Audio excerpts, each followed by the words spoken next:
Дейл Карнеги. Мүмкүнчүлүктү колдон чыгарба. Өздүгүңдү тап, жана өзүңдөн калба. Ошондо сен жер жүзүндө теңдешкис адамга айланасың.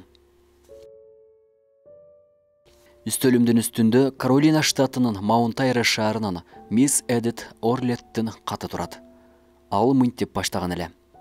Балалыгымда мен аябай сезимтал жана тартынчаак элем. Толук болгон жүзүм мени ого бетер семиз кылып көрсөтчү.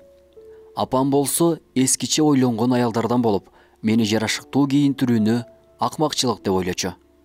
Анын тапкан сөзү кең көйнөктөр узак убакытка чейин чыдайт. Ал эми тар көйнөк кийишиң менен экинчи тарабынан айрылат, дей берчү. Мен эч кандай кечелерге барбайт болчумун. Оюн күлкү эмне экенин унуткан элем. Мектепке бара баштаганда болсо, сабактан кийин классташтарым менен эч качан эч жакка барбайт болчумун. Спорт менен да машыкчу эмесмин. Мен аябай эле тартынчаак болчумун. Мен башкалардан кандайдыр бир жагым менен айырбаланып турганымда, эч кимге керегим жок экенин сезер элем. Бойго жеткенде мени өзүмдөн бир топ жаш улуу кишиге турмушка узатышты. Бирок бул дагы мени өзгөртүрө алган жок. Жолдошумдун үй бүлөсү ачык көңүл жана өзүнө ишенген адамдар болчу. Алар өздөрүнүн кадырын билишчү.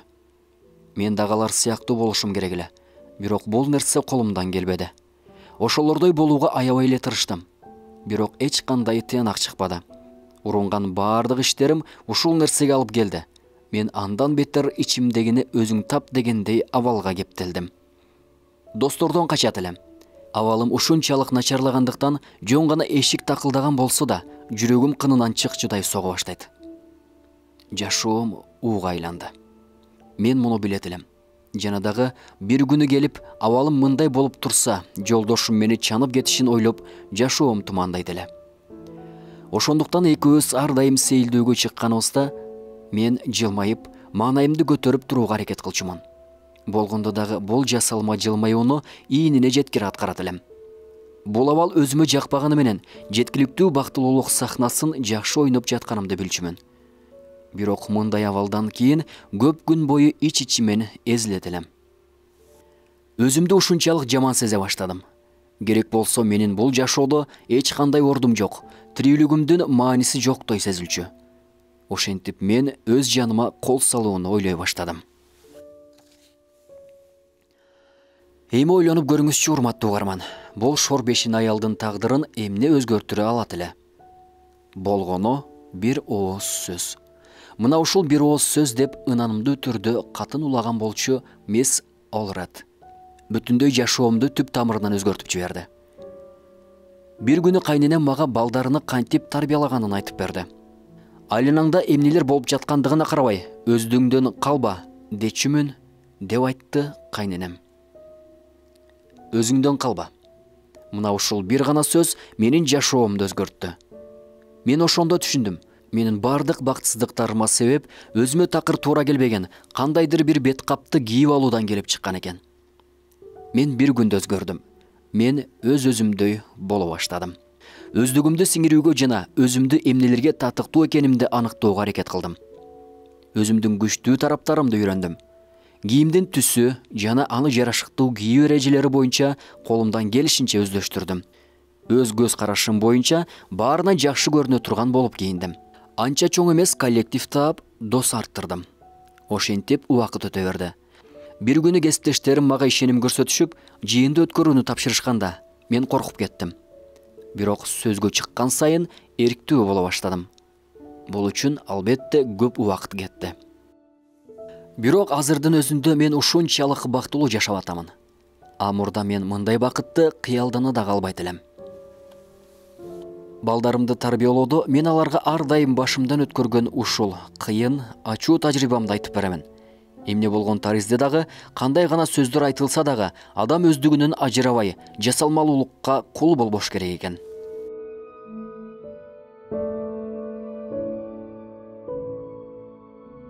Бир кыз өзүнүн ачуу тажрыйбасында ушул сөздөрдүн чындык экенине ишеним арткан эле. Ал трамвай айдоочусунун кызы болуп, ырчы болууну аябай самачу. Бирок анын өңтүсү ага бул жаатта тоскоолдук жаратчу. Анын оозу чоң жана бет маңдай тиштери орсоюп турган. Ал Нью-Джерсидеги түнкү клубда биринчи жолу сахнага чыккан учурунда сулуу болуп көрүнүш үчүн эриндери менен орсок тиштерин жашырууга аракет кылды. Жыйынтыгы кандай болду дейсизби? Ал күлкүлүү көрүнүшкө келип, жумуштан айдала турган болду. Бирок ошол клубда бурчта олтурган бир көрөрман бар болчу. Акырын кыздын жанына келип, "Мага кара", деди ал кызга. "Сенин аткарууңду көрдүм, бирок өзүңдү жашырып жатканыңды дагы байкадым. Сен тиштериңден уялып жатасың." Мындай сөздү уккан кыз ыңгайсыздыктан бир ооз дагы сүйлөй албады. Бирок баягы киши дагы сөзүн улады. "Кана, буга эмне болуптур? Мындай тиштин болушу кылмышка кирбейт го. Сен буларды жашырууга аракет кылба. Оозуңду чоңураак ач. Ошондо гана сени көрүүчүлөр жакшы көрүп калат.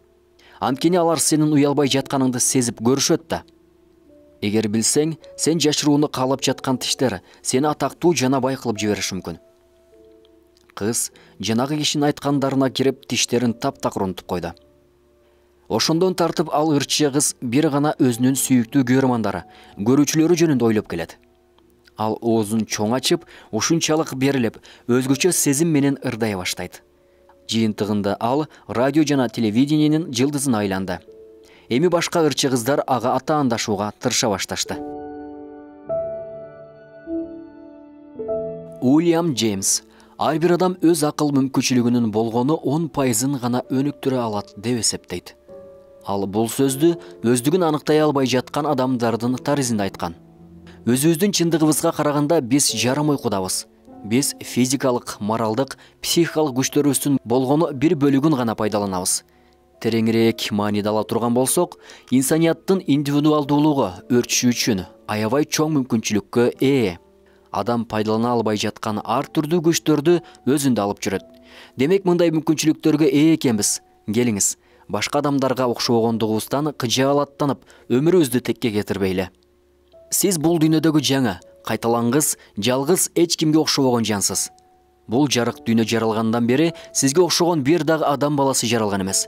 Керек болсо кыямат күнүнө чейин эч качан сизге окшош инсан болбойт дагы. Бул жараткандын амири. Эгер билсеңиз, биз өзгөчө керемет таризде жаратылганбыз.